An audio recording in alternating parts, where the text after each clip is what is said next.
Welcome to the Friday bonus episode of the Food Grower Podcast.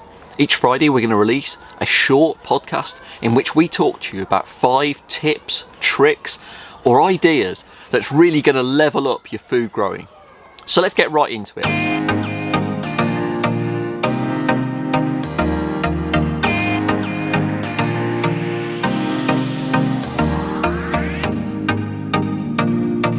My name's Andy from Urban Herbs, and in this video I'm going to be recommending to you 5 things that you can do right now in the autumnal herb garden. Many people think that the growing season comes to an end as soon as autumn arrives, and this could not be less true. The autumnal herb garden is a really exciting place. I often talk about the fact that there is actually a second herb season. What do I mean by that? Well, throughout the summer, everything explodes into life, doesn't it? And the herbs sometimes, I can't believe I'm saying this, take second place to the seasonal veg plants and the summer bedding. When autumn arrives, the annual veg plants start to come to an end, the seasonal bedding starts to look a little bit tired. And when this happens, these amazing herb plants come into their own once again. Think about it for a moment. The herbs are fully hardy. They don't mind the cold.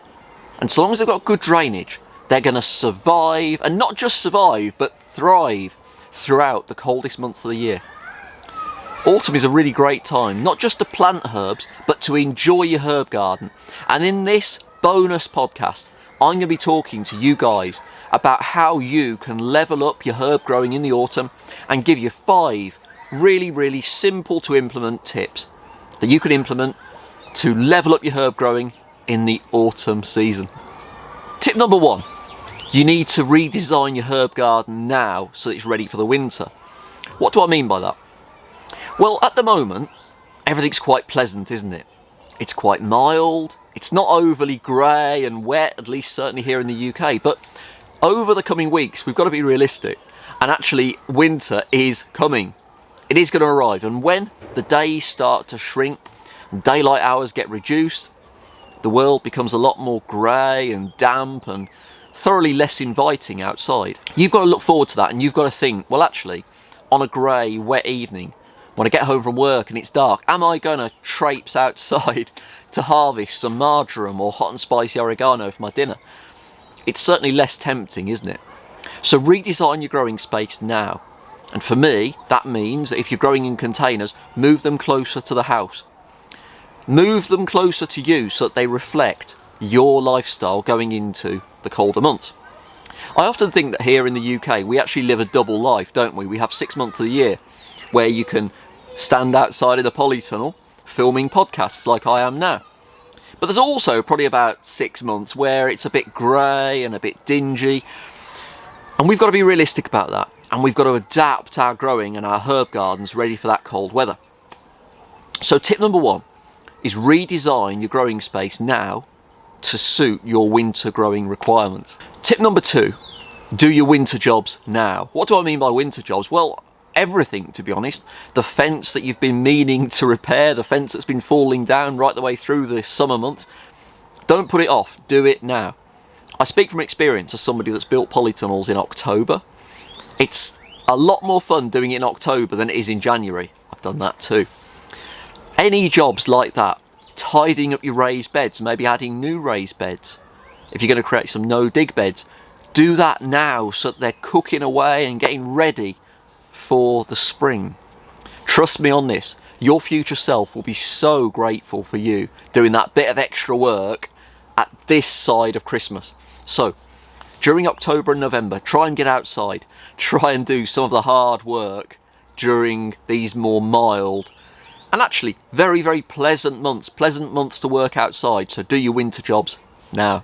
Tip number 3, divide your herbs. Now, many herbs can be divided. If you're unsure about how to divide herbs, please go on to the Urban Herbs UK Instagram page where I can talk you through this. We've done a couple of videos where I'll talk about this. But when you come to divide herbs, it's actually such a cool activity at this time of year because the herbs are starting to go for a rest, and we all need a rest, don't we? But the herbs are starting to go a bit dormant, and you can very gently lift the herbs out of the ground, and tease apart the root balls. And many herbs are suitable for this, such as creeping thyme, thyme plants, mint for example. And actually many herbs will be re-energized by you doing this. They're going to have more energy given to them when you do this. You should definitely look to divide your herbs now. What do you do with the extra plants? Well, you can replant them and multiply your stock, but I think it's a really lovely idea to actually pot them up and then give them to friends and family either now or in the spring. What a lovely present to give to a fellow food grower. You know, you're giving them the opportunity to grow more, and as I just said, actually dividing the herbs will actually do them a lot of good. It will reinvigorate them. So tip number 3, divide your herbs now. It's a great time of year to do so. If you're not sure how to do it, please go to Urban Herbs UK on Instagram. There's loads of videos where we show you exactly how to do that. If you have any questions, just message me directly. Cut out the middleman. Message me directly at Andy Grows Herbs on Instagram. Tip number 4, reduce watering now. The herbs are starting to get ready to have a rest, and as such, they are going to be growing less and they're going to be using less resources. But also, you've got to be aware that the temperature is dropping, the amount of light is dropping. So you need to reflect that, and it's so easy to carry on with the summer watering regime. I know that I've made that mistake. It's also quite easy to be tricked. You know, when you get a lovely warm October day, an autumn day, and it's lovely, it's easy to actually fall for that and water the herbs a bit too much. Trust me when I say that this is really important. That actually you watering the herbs is going to pay you dividends. The herbs are going to be more healthy because so many of the herbs that actually are very hardy, they don't mind the cold weather, but they don't want to be sitting in water. That is really important. So scale back the watering going into this time of year. Tip number 5 is the most important tip in my opinion. It's really important that you take the time to sit back or have a walk around your herb garden and learn to enjoy it in this time of year. Seriously, the low level sunlight transforms everything. Everybody loves a bit of low level mood lighting, right? And the low level sunlight in autumn, it really does look stunning. The herbs look phenomenal in that kind of light.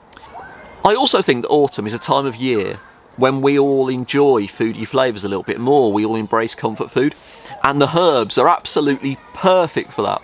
So please take the time over the next few months to take the time and stop. Ignore the other 4 points that I've said just for a few minutes. Forget about the winter jobs, forget about reducing watering, forget about dividing. Take a moment and actually do yourself a favour and take the time to just run your hands through the foliage of the herb plants, embrace the sensory experience that these herbs give to you and enjoy it. Trust me, you will appreciate it. My name's Andy and I've just ran you through my top 5 tips for what you should be doing in the autumnal herb garden right now.